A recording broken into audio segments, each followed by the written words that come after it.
복습 5. 듣기. 다음을 듣고 질문에 답해 보세요. 1번, 한국인 한 명이 1년 동안 버리는 플라스틱 쓰레기는 얼마나 될까요? 2016년 발표된 SEA 보고서에 의하면 한국의 1인당 플라스틱 쓰레기 배출량은 88kg으로 미국 105kg, 영국 99kg에 이어 세 번째로 많다고 합니다. 플라스틱 쓰레기뿐만 아니라 전체 쓰레기 배출량도 점점 늘어나고 있습니다. 환경부에 의하면 2016년에 국내에서 하루 평균 배출된 쓰레기는 약 43만 톤이며 2018년 45만 톤, 2020년 55만 톤으로 크게 증가했다고 합니다. 전문가들은 플라스틱, 비닐 등 일회용품 사용을 줄이지 않으면 몇 년 안에 전국이 쓰레기로 뒤덮일지도 모른다고 경고하고 있습니다.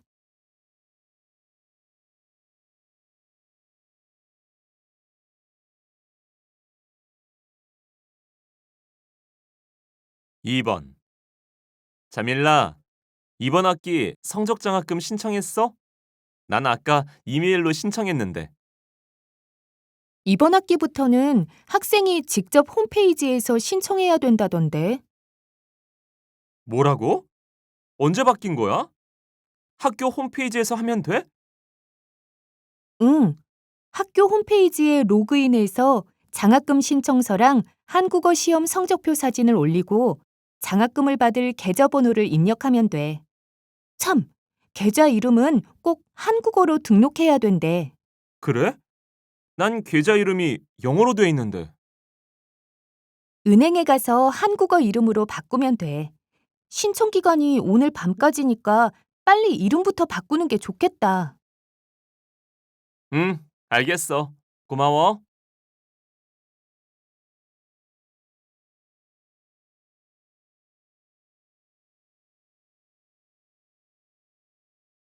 3번. 제가 요즘 안 쓰는 물건을 정리하고 있는데요. 선풍기를 어떻게 버려야 되는지 잘 모르겠어요. 사용할 수 있는 거면 이웃장터에서 팔아보는 게 어때요? 쓸만한 걸 그냥 버리면 쓰레기가 되잖아요. 아직 작동하기는 하는데 10년이나 쓴 거라서 팔기가 좀 그래요. 아깝지만 할 수 없네요. 선풍기처럼 작은 가전제품은 집 근처에 있는 소형 가전 수거함에 버리면 돼요. 근처에 수거함이 있는지 찾아보세요. 그래요? 쓰레기를 버릴 때 돈을 내야 된다고 들었는데요. 주민센터에 가서 돈을 내면 돼요? 소형 가전제품은 무료로 버릴 수 있어요.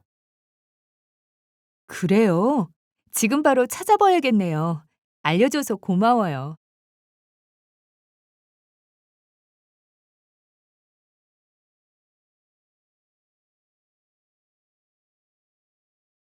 4번. 안녕하세요. 오늘 발표를 맡은 태호입니다. 지난 수업 시간에 한국의 다양한 사투리에 대해서 배웠는데요. 사투리를 사용하는 게 재미있다. 사투리를 사용하면 알아듣기 힘들어서 불편하다 등 친구들이 다양한 반응을 보여줘서 아주 흥미로웠습니다. 저한테는 부산 출신 친구가 한 명 있습니다. 그 친구는 공식적인 상황이나 친구들과 모인 자리에서 표준어로 이야기하려고 노력합니다. 제가 어느 날 그 친구한테 사투리를 쓰지 않는 이유를 물어봤더니 사투리를 쓰는 게 부끄럽다고 하더라고요. 저는 사투리가 언어의 멋을 잘 살려주는 흥미로운 문화라고 생각합니다. 비슷한 말이라도 어떤 말을 쓰느냐에 따라 느낌에 큰 차이가 있습니다. 사투리는 한국어 표현을 풍부하게 만들어주고 친근한 느낌을 들게 하는 정이 담긴 말입니다. 사투리를 통해서 그 지역만의 독특한 문화를 널리 알릴 수 있으니까 저는 제 친구가 사투리 쓰는 것을 부끄럽게 여기지 말고 자랑스럽게 생각했으면 좋겠습니다. 그리고 저도 기회가 된다면 지역의 문화를 보여주는 사투리를 배워보고 싶습니다.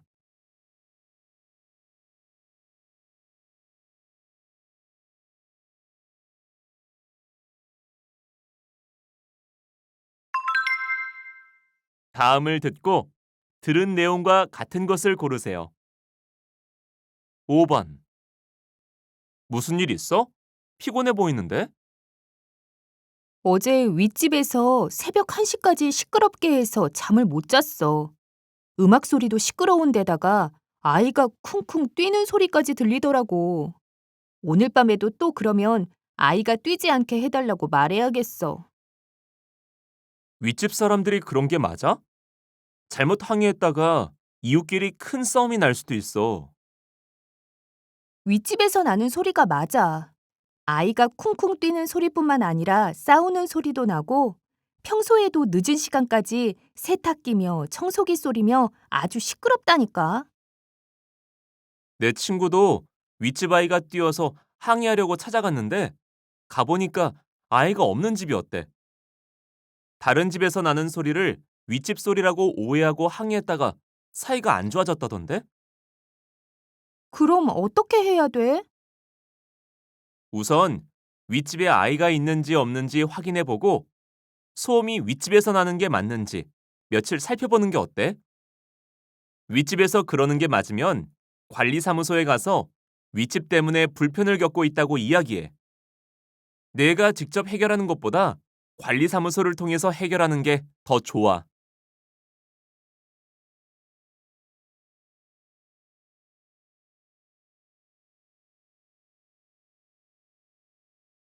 6번.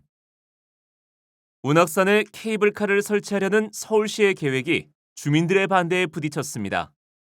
운악산 개발 문제는 10년 전부터 논란이 되어 왔는데요. 서울시의 계획에 찬성하는 주민들은 케이블카를 설치하면 일자리가 늘고 지역 경제가 발전할 거라고 기대하고 있습니다.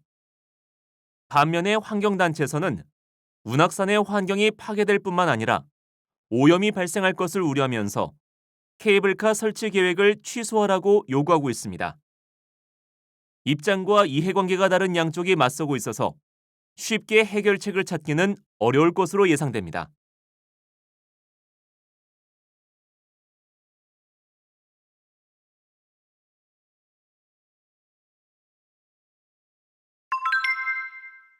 대화를 듣고 질문에 답해 보세요. 7번에서 8번. 이거 새로 나온 물티슈인데 한번 써봐. 음, 잘 찢어지는 거 빼면 특별히 다른 점은 못 느끼겠는데? 물티슈가 플라스틱으로 만들어졌다는 건 알고 있지? 응. 그래서 재활용도 안 되는 데다가 미세 플라스틱으로 인한 수질 오염 문제도 심각하다고 들었어. 맞아. 플라스틱으로 만들어진 물티슈는 썩는데 100년이나 걸린대. 그래서 플라스틱 말고 종이 원료로 물티슈를 만들었대. 이건 기존 물티슈와 달리 썩는데 5개월 정도밖에 안 걸린다더라고. 어떤 재료로 만들든지 일회용품이라는 점은 똑같은 거 아니야? 난 잘 썩는 물티슈를 만들 게 아니라 물티슈 같은 일회용품을 사용하지 말아야 될 것 같아. 어떤 재료로 만들었든지 계속 일회용품을 쓰다가는 환경 오염이 점점 더 심해질 거야. 글쎄, 난 물티슈가 꼭 필요한 상황도 있고 갑자기 안 쓰기는 어려우니까 이런 제품을 만드는 것도 의미가 있는 것 같은데.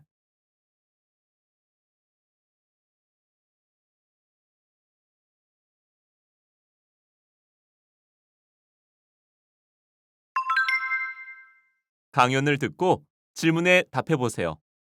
9번에서 10번. 여러분, 요린이, 줄인이라는 유행어를 들어본 적이 있으십니까?